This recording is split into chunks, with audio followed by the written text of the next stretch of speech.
MAPS scheme काय आहे त्याबद्दल थोडीशी माहिती द्या। तर MAPS स्कीम ही महाराष्ट्र अप्रेंटिसशिप प्रमोशन स्कीम आहे। जसं की सर्वांना माहीत आहे की जून 2021 पासून या स्कीमची सुरुवात झाली होती आणि या योजनेचा जो उद्देश होता तो असा आहे की महाराष्ट्रामध्ये दरवर्षी 1 लाख कुशल कारागीर घडवणे किंवा कुशल कामगार घडवणे असा या योजनेमागचा उद्देश आहे। आणि त्या अनुषंगाने महाराष्ट्र गव्हर्नमेंटतर्फे प्रत्येक ITI नंतर अप्रेंटिसशिप केलेल्या मुलाला दरमहा 3500 रुपये याप्रमाणे एक क्लेम किंवा एक मदत अशी म्हणू शकतो आपण की 3500 रुपये महिना। आणि जर 1 वर्षाचा अप्रेंटिसशिप असेल तर 42,000 रुपये, 2 वर्षाची अप्रेंटिसशिप असेल तर 84,000 रुपये आणि जर 3 वर्षाची अप्रेंटिसशिप असेल तर 1,28,000 रुपये जे काय जेवढा क्लेम बनत असेल तेवढा क्लेम त्यांना मिळते। आणि 3 वर्षापर्यंतची अप्रेंटिसशिप याच्यासाठी एलिजिबल आहे। त्यासाठी पात्र असणाऱ्या कॅन्डिडेटची जर आपण माहिती घेतली तर सर्वात आधी तुम्ही महाराष्ट्राचे रहिवासी असले पाहिजेत। दुसरा मुद्दा की तुम्ही अप्रेंटिसशिप हे महाराष्ट्रामध्ये केलेली पाहिजे। महाराष्ट्राबाहेर जर तुम्ही अप्रेंटिसशिप केली तर तुम्ही या योजनेसाठी पात्र ठरत नाही। तर हे 2 मुद्दे आहेत। तिसरा मुद्दा असा आहे की तुमच्याकडे डोमिसाईल सर्टिफिकेट असायला पाहिजे आणि त्यानंतर तुमची जी कंपनी आहे त्या कंपनीने MAPS पोर्टलवरती रजिस्ट्रेशन करणं आवश्यक आहे। ज्यांचं डॉक्युमेंट वगैरे क्लिअर आहे अशा कंपनीतच अप्रेंटिसशिप करायला पाहिजे, जेणेकरून तुमची अप्रेंटिसशिप संपल्यानंतर तुम्हाला अप्रेंटिसशिप सर्टिफिकेट भेटेल आणि MAPSचा क्लेम करताना तुम्हाला अडचणी येणार नाहीत। छोट्या मोठ्या कंपनीमध्ये किंवा छोट्या मोठ्या वर्कशॉपमध्ये जर अप्रेंटिसशिप केली तर त्यानंतर तुम्हाला क्लेम सबमिट करताना किंवा क्लेम अप्रूव्ह करताना अडचणी येऊ शकतात। डॉक्युमेंट कोणकोणती पाहिजेत? MAPSचा क्लेम सबमिट करताना डॉक्युमेंट तुम्हाला सर्वात आधी तर apprenticeship certificate, national apprenticeship certificate आवश्यक आहे। त्यानंतर तुम्हाला अप्रेंटिसशिप करत असताना जे स्टायपेंड जमा झालं त्याचं बँक स्टेटमेंट असणे आवश्यक आहे आणि तुमचा जो स्टायपेंड महिन्यातून महिन्यात जमा होत असतो त्याची एंट्री असणे आवश्यक आहे। आणि बँक स्टेटमेंट सबमिट करताना तिथे एक PDF फॉर्मॅटमध्ये सबमिट करायचं आहे। त्यानंतर तुमचं नाव, तुमचं स्टायपेंड जमा झाल्याची डेट आणि त्याची रक्कम याला सर्वांना हायलाईट करायचं आहे आणि 1 MB पेक्षा कमी साईजमध्ये ते तिथं अपलोड करायचं आहे। आणि त्याचं नाव टाकताना तिथं बँक स्टेटमेंट तर असं साधं नाव टाकायचं आहे त्या फाईलला आणि तिथं कुठलंही स्पेशल कॅरेक्टर तुम्हाला टाकायचं नाही। तर दुसरा तुम्हाला महत्त्वाचा डॉक्युमेंट लागतो तिथं डोमिसाईल सर्टिफिकेट। डोमिसाईल सर्टिफिकेट म्हणजे तुम्ही महाराष्ट्राचे रहिवासी आहात हे एक सर्टिफिकेट तुम्हाला आवश्यक आहे। आणि जर डोमिसाईल सर्टिफिकेट नसेल तर तुम्ही तिथं TC किंवा लिव्हिंग सर्टिफिकेट टाकू शकता, पण लिव्हिंग सर्टिफिकेट प्रत्येक RO मान्य करेल असं गृहीत धरू नका। बरेच RO मान्य करतात आणि काही RO त्याला रिजेक्ट पण करतात। तर डोमिसाईल सर्टिफिकेट असणं आवश्यक आहे। आणि तिसरी गोष्ट महत्त्वाची की एक तर तुमच्याकडे अप्रेंटिसशिप सर्टिफिकेट असणं आवश्यक आहे। काही RO अप्रेंटिसशिप सर्टिफिकेट किंवा NSA सर्टिफिकेट त्यालाच म्हणतात, NSA सर्टिफिकेटची डिमांड करतात। तर काही RO जे असतात ते तुमचा जो कॉन्ट्रॅक्ट असतो जेव्हा तुम्ही अप्रेंटिसशिप सुरू करता तेव्हा कंपनी तुमचा एक कॉन्ट्रॅक्ट जनरेट करते। तर तुमचा तो कॉन्ट्रॅक्ट तुम्हाला तिथं अपलोड करायचा असतो 1 वर्ष, 2 वर्ष किंवा 3 वर्षाचा। तर ते ROवर डिपेंड आहे। ROनं जर कॉन्ट्रॅक्ट मागितलं तुम्हाला कॉन्ट्रॅक्ट अपलोड करायचं आहे आणि जर NSA सर्टिफिकेट मागितलं तिथं NSA सर्टिफिकेट तुम्हाला अपलोड करायचं आहे। तर हे 3 डॉक्युमेंट तुम्हाला महत्त्वाचे आहेत। रजिस्ट्रेशन प्रोसेस कशी असते? MAPS सर्वात आधी तुम्हाला MAPS DAVT या वेबसाईटवरती जायचं आहे। तिथं गेल्यानंतर तुम्हाला एक रजिस्ट्रेशनची लिंक दिसेल, त्या लिंकवर जायचं आहे आणि तुमचा जो नॅशनल अप्रेंटिसशिप सर्टिफिकेट असेल त्यावरती एक नंबर राहतो तुमचा अप्रेंटिसशिप नंबर, तो नंबर तिथं टाकायचा आहे। तिथं बरीचशी जी माहिती असते ती तिथे ॲटो फिल होऊन जाते आणि त्यानंतर तुम्हाला तिथं काही माहिती विचारतात, जसं तुमची कास्ट, कॅटेगरी, ईमेल ID आणि तुमचा मोबाईल नंबर, या 2 गोष्टी तुम्हाला तिथं व्हेरीफाय करायच्या आहेत। आणि इतर जे माहिती तिथे विचारतील ती माहिती तुम्हाला तिथं फिलअप करायची आहे। त्यानंतर तुम्हाला एक पासवर्ड बनवून घ्यायचा आहे आणि तो पासवर्ड बनवून घेतल्यानंतर तुमचं रजिस्ट्रेशनची प्रोसेस पूर्ण कंप्लीट होईल।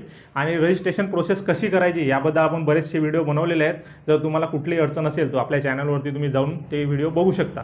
त्याप्रकारे तुम्ही तिथं रजिस्ट्रेशन करू शकता आणि तुमचं एकदा रजिस्ट्रेशन झाल्यानंतर तुम्हाला तुमचा यूजर ID आणि पासवर्ड भेटेल। त्यानंतर परत तुम्हाला तिथं जाऊन लॉग इन करायचं आहे। लॉग इन केल्यानंतर एक क्लेम मॉड्यूल म्हणून येते, क्लेम मॉड्यूलमध्ये जायचं आहे आणि तिथं तुम्ही तुमचा क्लेम सबमिट करू शकता। क्लेम मंथली सबमिट करायचा की इयरली?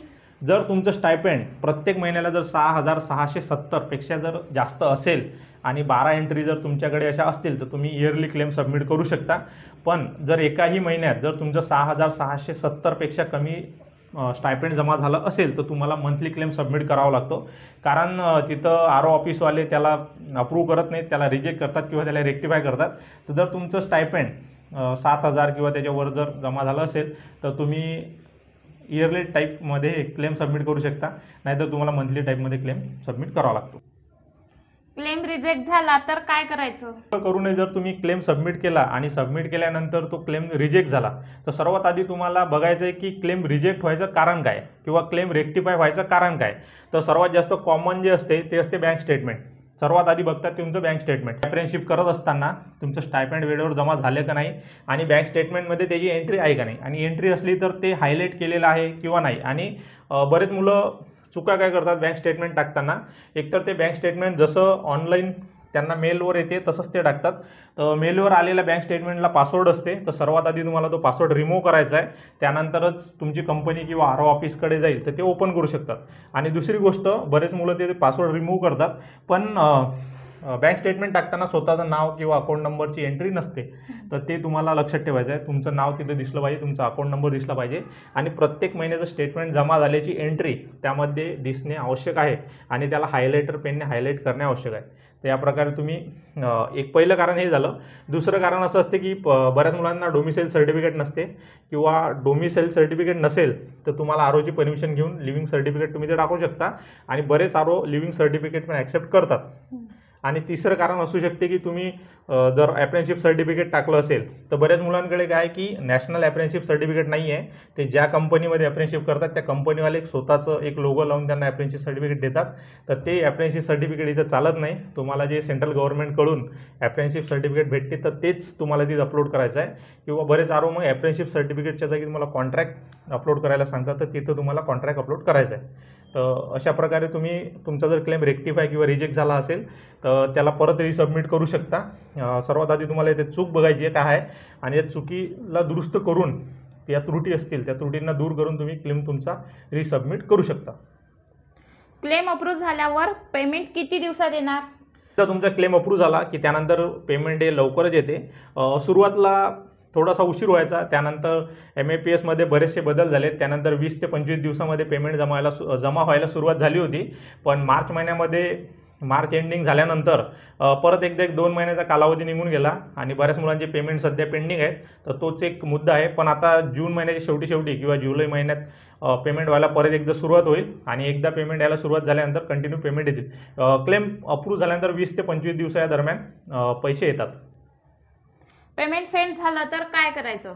मुलं असे आहेत की ज्यांचा क्लेम त्यांनी सबमिट केला, कंपनीकडून अप्रूव्ह झाला, आर ओ ऑफिसकडून अप्रूव्ह झालेला आहे आणि जेव्हा पेमेंट डिस्बर्स व्हायची वेळ येते तेव्हा असं समजते की त्यांचं बँक जे आहे ते आधारशी लिंक नाही आहे किंवा बँक आधार सीडिंग नाही आहे. तर त्यामुळे बऱ्याच मुलांचे पैसे रिटर्न जातात. तर त्या मुलांनी काय करायचं आहे, सर्वात आधी तुमचा क्लेम जसा अप्रूव्ह झाला तसं तुम्हाला तुमच्या बँकेमध्ये जायचं आहे. तिथं तुमचं आधार कार्ड लिंक आहे का किंवा त्यालाच आधार सीडिंग असं म्हणतात, तर ते आहे का ते चेक करायचं आहे. आणि बरेच मुलं असे असतात की त्यांचा आधार अपडेट नसते. म्हणजे आधार कार्ड कसं आहे, दर 5 वर्षांनी आपल्याला त्याला रिन्यू करणं आवश्यक असते. आपल्या फिंगर टिप्स किंवा डोळ्याचा रेटिना वगैरे त्यामध्ये अपडेट करावा लागतो किंवा मोबाईल नंबर ॲड्रेस वगैरे. तर तुमचं ते जर अपडेट झालं नसेल तर तुम्हाला ते पण अपडेट करून घ्यायचं आहे आणि बँकेमध्ये जाऊन तुमचा मोबाईल नंबर, आधार कार्ड हे अपडेट आहे का नाही हे चेक करायचं आहे. ही सर्व प्रोसेस करायची आहे. आणि तरीही जर ऑलरेडी तुमचा पेमेंट फेल झालेला आहे तर तुम्ही काय करू शकता, तर तुम्हाला सर्वात आधी जी त्रुटी आहे, जसं आपण सांगितलं आधार अपडेट करायचं आणि बँकेला सीडिंग करून घ्यायचं आहे आणि ते केल्यानंतर तुम्हाला आर ओ ऑफिसला जाऊन ते अपडेट करायचं आहे की मी अशी चूक झाली होती, आता मी ती चूक सुधारली आणि आता माझं पेमेंट येऊ द्या. तर त्यानंतर तुमची प्रोसेस होईल. असे बरेच मुलांचं झालं होतं, मार्च महिन्यामध्ये पेमेंट फेल झाले होते. त्यांनी आपल्याला कमेंट केले, आपण त्यांना सेम असाच उपाय सुचवला, त्या मुलांनी तसा उपाय केला आणि आता एप्रिल महिन्यात आणि काही मुलांचे मे महिन्यात पेमेंट आलेले आहेत. तर अशी प्रोसेस तुम्ही करू शकता. अप्रेंटिस सुरू असताना क्लेम सबमिट करू शकतो का? करू शकता. अप्रेंटिसशिप जर तुमची सुरू असेल, जसं आता काही मुलांची 2025मध्ये अप्रेंटिसशिप सुरू आहे, तर तुम्ही तिथं क्लेम सबमिट करू शकता, पण क्लेम मंथली सबमिट करू शकता. जसं आता तुमची जर जानेवारी महिन्यात अप्रेंटिसशिप सुरू झाली असेल तर तुम्ही जानेवारी, फेब्रुवारी, मार्च, एप्रिल आणि आता मे या 5 महिन्याचा क्लेम तुम्ही इथं सबमिट करू शकता. पण तुम्हाला मंथली क्लेम सबमिट करावा लागेल आणि तुमचा मंथली क्लेम तिथं अप्रूव्ह होईल. तुम्ही इयरली क्लेम सबमिट करू शकत नाही. इयरलीसाठी तुमची अप्रेंटिसशिप कंप्लीट होणं आवश्यक आहे. NAC सर्टिफिकेट आवश्यक आहे का? NAC सर्टिफिकेट म्हणजेच आपलं नॅशनल अप्रेंटिसशिप सर्टिफिकेट आहे. तर ते खूपच आवश्यक आहे, कारण तेच सबूत असते की तुम्ही अप्रेंटिसशिप तिथं कंप्लीट केलेली आहे. तर NAC सर्टिफिकेट बरेच आरो मागतात. काही आरो तुम्हाला कॉन्ट्रॅक्ट पण मागतात. कॉन्ट्रॅक्ट फॉर्म जर मागितलं तर NAC सर्टिफिकेटची आवश्यकता पडत नाही, पण मॅक्सिमम ठिकाणी तुम्हाला अप्रेंटिसशिप सर्टिफिकेटची आवश्यकता असते. तसंही तुम्ही जिथे अप्रेंटिसशिप केली तर तिथून तुम्ही त्यांच्याकडून तुमचा कॉन्ट्रॅक्ट जनरेट झालेलाच असतो आणि अप्रेंटिसशिप संपल्यानंतर तुम्ही NSE सर्टिफिकेट घ्यायला पाहिजे, कारण भविष्यामध्ये तुम्हाला कुठल्याही सरकारी नोकरीमध्ये जर जायचं असेल किंवा प्रायव्हेट सेक्टरमध्ये जरी जॉब करायचं असेल तर NSE सर्टिफिकेट खूप आवश्यक असते, किंवा स्वतःचा व्यवसाय वगैरे टाकायचा असेल तर लोन वगैरे घ्यायचं असलं तर NSE सर्टिफिकेटची खूप गरज असते. तर NSE सर्टिफिकेट तुमच्याकडे असायलाच पाहिजे. डोमिसाईल सर्टिफिकेट नसेल तर त्या जागी दुसरे कोणते सर्टिफिकेट टाकू शकतो? बऱ्याच मुलांचं काय होते की त्यांच्याकडे डोमिसाईल सर्टिफिकेट नसते. तो डोमिसाईल सर्टिफिकेट सर्वात महत्त्वाचा घटक आहे, कारण डोमिसाईल म्हणजे तुम्ही महाराष्ट्राचे रहिवासी आहात याचा तो पुरावा असते. आणि जर तुमच्याकडे अपवादात्मक परिस्थितीत जर डोमिसाईल सर्टिफिकेट नसेल तर तुम्ही तिथं लिव्हिंग सर्टिफिकेट किंवा शाळा सोडल्याचा दाखला तिथं टाकू शकता, पण तो आरोकडून अप्रूव्ह होईल याची काही हमी देता येत नाही, त्याची गॅरंटी नाही आहे. जर आरोला वाटलं तर ते अप्रूव्ह करू शकतात, किंवा आरोला जर नाही वाटलं तर ते रिजेक्ट करू शकतात. तर डोमिसाईल सर्टिफिकेट असणं आवश्यक आहे. कंपनी क्लेम अप्रूव्ह करत नसेल तर काय करायचं? त्याच ठिकाणी असं होत आहे की कंपनीवाले क्लेम अप्रूव्ह करत नाही आहेत किंवा क्लेम अप्रूव्ह करायला खूप वेळ लावत आहेत. तर अशा केसमध्ये तुम्ही काय करू शकता, जवळच्या BTRI ऑफिसमध्ये जाऊ शकता. BTRI ऑफिस म्हणजे एक एम्प्लॉयमेंट ऑफिस असते, जे आता प्रत्येक गव्हर्नमेंट ITI असते त्याच्यामध्ये BTRIचं ऑफिस आहे.